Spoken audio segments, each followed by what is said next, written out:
Hey, have you heard the word matrescence? It's a term coined in the 1970s by American anthropologist Dana Raphael, and she used the word to describe the transition, the metamorphosis that new mothers went through after they had a baby. So it talks about the changes they experience physically, the changes that they experience in their brain because of hormones, the emotional, the social, the political changes that they go through when everybody treats them differently. And they have to learn who they are as a mother. They're a person and a mother now, and this transition takes time, often in a world where we don't give them enough time to deal with a transition. So it's really important to talk about matrescence, and thankfully over the last half a decade or so there have been more and more books written about it, more and more articles published online, and if you log on to sort of parenting social media you will probably find somebody talking about it, which is brilliant. But I'm here today to say that there are two transitions that mothers go through. The first at the beginning of motherhood, and the latter in what I call later parenting, when we have to learn to transition to being a mother of older children, to being a parent of tweens or teens, and everything that brings with it. The issue with this age is that we are also transitioning to changes ourselves. So we're maybe perimenopausal or menopausal. Maybe we have elderly parents who need care from us as well, and we're in the sandwich generation. Maybe we have changes in our relationships, in our careers, or simply we're just midlife, and our society doesn't treat midlife women very well. We can often feel invisible. We are going through a phase of not really knowing who we are now and who we want to be in the future. And it's really brought home to us when our children are growing up and moving on with their lives, and they're moving away from that intense need for us that they had as babies and toddlers, what I call the holding on years, when they're grasping you and clinging onto you for dear life, actually and metaphorically as well. And I think we become pretty good at adjusting to these holding on years. We become quite good at learning to deal with the intense need that they have for us. That's a huge part of matrescence. But then we transition to being used to that need, to being the nurturing caregiver 24/7.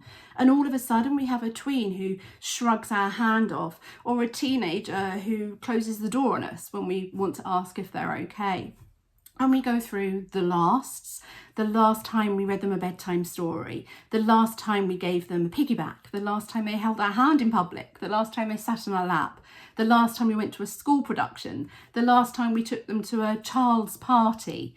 And all of these lasts add up. We don't realise them at the time, they just happen. It's only when you look back in retrospect you realise that they've happened.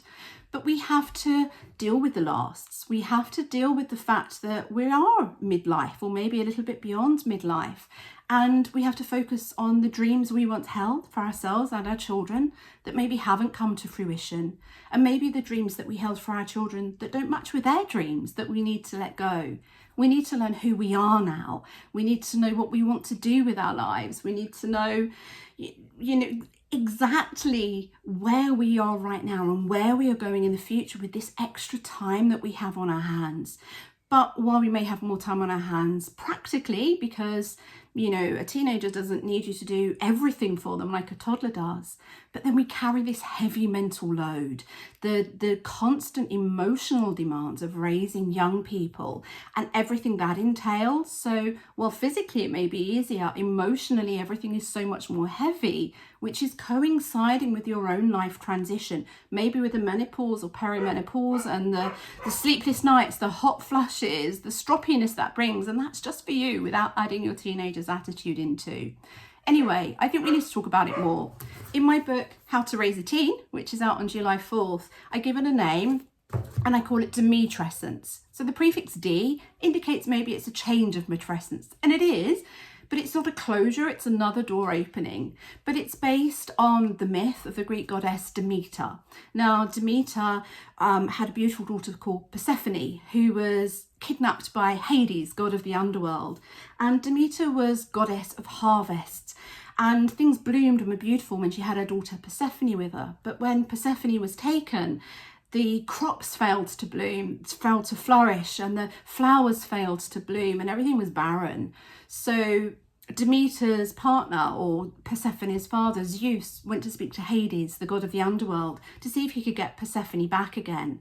And Hades said yes, but so long as she hasn't eaten the fruit of the underworld, the pomegranate.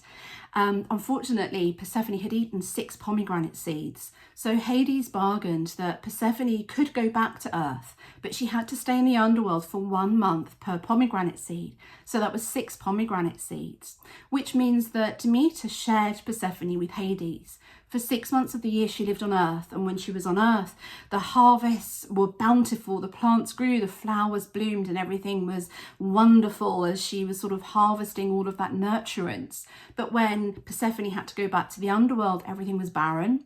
And that made me think about what parenting is like, what motherhood is like, as sort of going through seasons. So we've got earlier motherhood when we're getting ready for that harvest. We're not seeing the fruits of our labour, which is what makes matrescence so hard, but we're sowing the seeds, we're ploughing the land, we're tending to the fertile soil. And in the tween and teen years, you start to see those harvests and you take that bountiful harvest. And then it made me think of Persephone going back to the underworld and Demeter just feeling lost and just having, not knowing what to do until she came back again, which to me feels a little bit like Demetrescence, my name for the opposite of matrescence, named after Demeter. But also I think it's a message of hope to know that there is always something that comes after it. There are other opportunities in life. There are future harvests. There are a time for bountiful crops and for sowing new seeds for both your children, but for you too.